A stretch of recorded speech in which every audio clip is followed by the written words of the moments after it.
con más de Soluciones. Hoy nuestro programa dedicado a promover la paz, a promover la no violencia, a promover la tolerancia, a promover el respeto de los derechos humanos.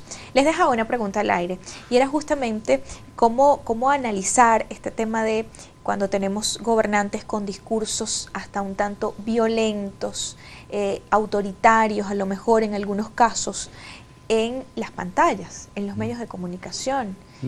¿Cómo manejar esto y cómo asimilan esos mensajes los niños? Claro, si el referente, mientras más autoridad se tenga, poder se ejerza y mayor capacidad tienes pública de que el mensaje llegue a mucha gente, por supuesto la capacidad de penetración del mensaje es muy fuerte.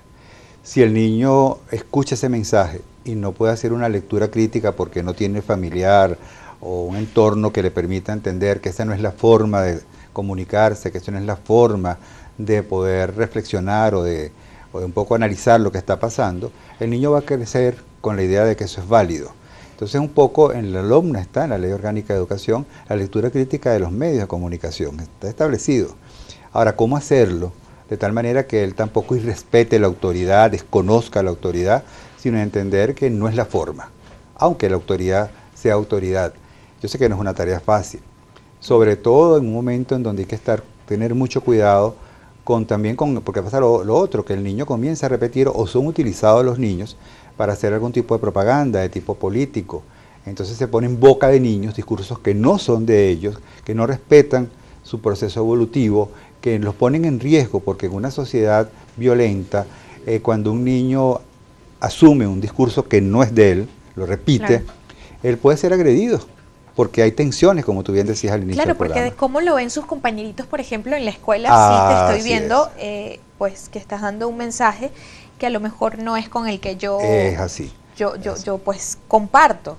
Entonces, ¿cómo lo ven esos niños que también tienen la misma edad de ese que estamos viendo a lo mejor en pantalla con un mensaje aprendido? Aprendido, que no es genuino, que no es espontáneo, que no parte de sus necesidades, que no parte de sus intereses.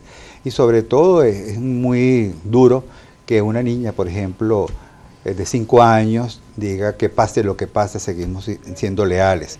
Eso lo puede decir un adulto que tenga unas convicciones, pero a una niña tú no le puedes pedir lealtad cuando las condiciones de los niños no están de la mejor forma. Entonces un poco el ejemplo, pero también la utilización de los niños debe ser un llamado para respetar su dignidad y para darle... Ahora, ¿hay que participar? Sí, los niños deben participar. Pueden hablar sobre las situaciones que vivimos en el país, pueden hablar y deben hablar sobre las situaciones del país, pero siempre entendiendo que son niños, no mini adultos, no forzándolos, no violentándolos, porque los podemos poner en riesgo y además no solamente a ellos, sino también a sus propias familias. Señor Fernando, quería opinar. Creo que es importante cuando se habla del Día de la No Violencia o se habla de paz, hay gente que inmediatamente piensa que entonces es sinónimo de aceptar todo lo que pase, de calarse las injusticias y nada que ver justamente de ser pasivos. Justamente hoy que conmemoramos la muerte de ese líder pues fundamental de la no violencia como lo fue Mahatma Gandhi, pues él no solo en su discurso sino también en lo que llevó a su vida, en su praxis, mostró que ser pacífico no es lo mismo que ser pasivo, pues él cuestionaba que la gente se quedara inerte, no podemos ser neutrales, no podemos ser tolerantes ante la injusticia o ante la violación de los derechos humanos, ¿ok? Lo que estamos planteando es justamente reaccionar ante esas situaciones que se están dando, que le hacen daño al otro, pero que no lo vamos a hacer con la misma violencia.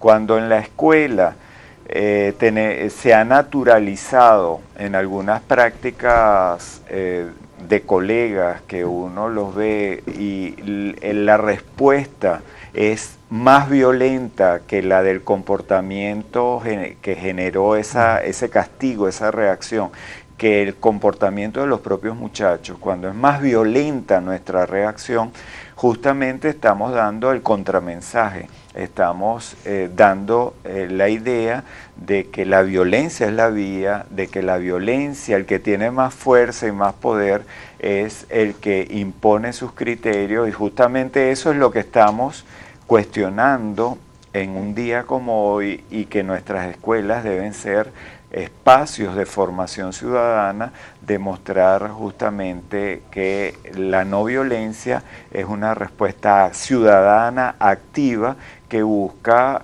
que no se le haga daño a las otras personas y que se respeten. Hay una realidad que tenemos en el país, y es que justamente quienes cometen hechos delictivos son niños, lamentablemente, son adolescentes. ¿Por qué pasa esto? Okay. La violencia es un proceso de aprendizaje. La agresividad la tenemos, la agresividad como condición humana está, ¿no? Que es la posibilidad de yo reaccionar frente a una amenaza. La agresión es la acción, es cuando la agresividad yo la convierto en acto. Si yo desde pequeño aprendo que yo, para poder complacer al adulto, tengo que aceptar sus agresiones, sus maltratos, la violencia para educar, yo voy entendiendo que yo puedo utilizar la violencia como un medio para que el otro cumpla con lo que yo deseo. Porque lo aprendí de las personas que más me tendrían que cuidar, que es mamá y papá. Me pegaban, me agredían para que yo fuera buena persona. Entonces, cuando yo voy a la escuela, repito, la lección es: cuando alguien se porta mal, agrédelo. Cuando yo voy aumentando la agresión y la voy aumentando en intensidad y en frecuencia, se va instalando en mí una forma de reaccionar y de conseguir lo que quiero. Si yo eso no logro tener la orientación, el acompañamiento, y estoy reforzado más por el entorno, yo voy a hacer de la agresión mi forma de interactuar con el mundo y relacionarme. Cuando hay agresión, vienen emociones que tienen que ver con resentimiento, odio, venganza, pasarle factura a todo aquel que me hizo daño. Entonces yo voy a convertirme, voy a hacer de la delincuencia la forma de yo poder lograr estar en el mundo, porque la violencia formó parte de mi vida. Fui educado desde la violencia y con la violencia, y entonces es la forma de yo vincularme. Entonces hay que ver qué historias de vida hay detrás de un infractor. Alejandro Moreno, que es un investigador, dice que detrás de estos infractores, sobre todo los estructurales, los que matan por matar, los que agreden por agredir, los que no lo hacen para robar sino simplemente por el simple disfrute de agredir, es porque faltó la figura de la madre, que es una contenedora emocional, ¿no? Entonces, como no valoro la vida porque me faltó pues esa figura, yo al no valorar la vida, no valoro la de otro. No valoro la del otro, no valoro la mía, no valoro la del otro. Entonces este círculo, ¿no?, de la violencia hay que abordarlo desde el hogar, en la escuela. Los muchachos que son violentos, que son privados de libertad, ¿cuál es el tipo de medidas que se aplican para que ellos puedan de alguna manera recibir el apoyo psicológico, las medidas socioeducativas que se habla, ¿no?, para que ellos puedan reinsertarse a la sociedad? Eso no está, ahí estamos en deuda. Entonces los centros de privación de libertad, o las casas donde ellos van, los lugares, las instituciones donde van, se convierten más bien en escuelas para delinquir, porque no tengo el apoyo ni tengo la compañía.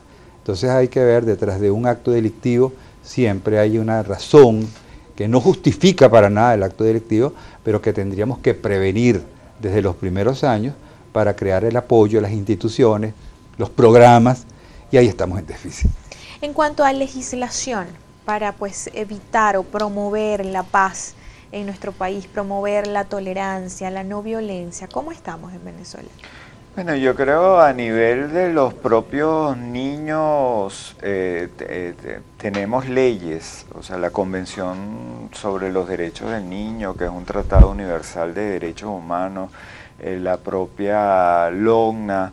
Creo que el principal déficit que tenemos es en la aplicación, en la institucionalidad, que efectivamente en una escuela donde se están dando situaciones de violencia, de agresión, de acoso, se puedan tomar medidas, y no como pasa en la actualidad, pues que la gente te plantea que han hecho la denuncia y no han obtenido respuesta, o que fueron a una defensoría y se levantó un acta, pero entonces después de esas medidas no hay condiciones para aplicarlas porque no hay el personal de psicología, de trabajo social necesario para darle cumplimiento y seguimiento a una medida de ese tipo, ¿no? Entonces creo que nuestro déficit fundamental hoy tiene que ver con las instituciones, que se confíe en la denuncia porque sabemos que va a haber una respuesta efectiva y oportuna,